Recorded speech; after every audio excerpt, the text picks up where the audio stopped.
I would encourage everybody or anybody to go and study any language and whatever they find interesting in that language and in that culture. I don't necessarily think that has to be China or Chinese unless there happen to be certain things that you find particularly interesting about China or Chinese. I got interested in something Chinese early on in my life and I kept going. At this point, I've been interested in Chinese for over 30 years now. And so that's just what I do. At this point in my life, it's kind of habit. When I was about 13, I got interested in Taoism. I got interested in ancient Chinese philosophy. And I would hang out in the New Age sections of bookstores. I read the Tao of Pu and I read the Stephen Mitchell translation of the Dao De Jing. And I read these books about Lao Tzu and Zhuangzi. I thought that this was incredible. It blew my mind. The more that I read of these books, the more I realized that all of the prefaces, the introductions to these books were all saying two things that were very similar. One was, if you want to understand Taoism, first of all, Taoism involves a kind of a skepticism of language. And so let's not believe absolutely everything that you read in these books. Let's acknowledge that the language is filtering things and shaping things in a certain way.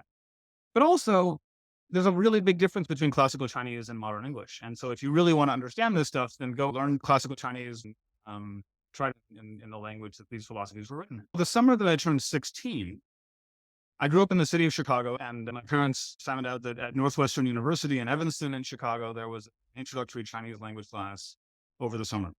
Even though I was 16, I was able to sign up and enroll in this class, a high school student. I took the L up to Evanston every day for 7 weeks over the course of a summer. In 7 weeks, I finished one college year of Chinese. I was not necessarily like a gifted language student, but I got an A in this class in Chinese. I really found myself, the more I studied, the more I was interested in studying. So I kept doing it. I found an opportunity to spend a semester abroad in Beijing, my senior year of high school.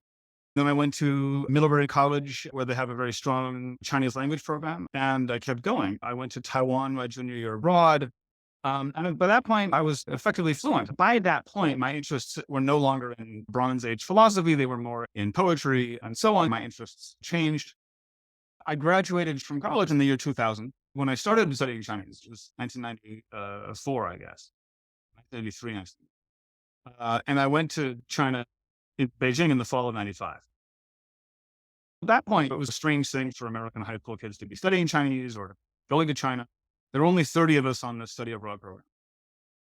But by the time, even just a few more years later, by the time the end of the 90s came around, it was very clear that China was growing economically and growing in political importance internationally. And so there was a story about China growing and China developing. A lot of my friends who had studied Chinese, they were going to go off and do business and politics and be important. I just was not interested in business and politics and so on. I had known already that my interests were in culture, they were in education and so on. Eventually, I applied to a PhD program in Chinese. I thought that I would teaching Chinese at the university level. So I did that. I went to Yale, I got a PhD.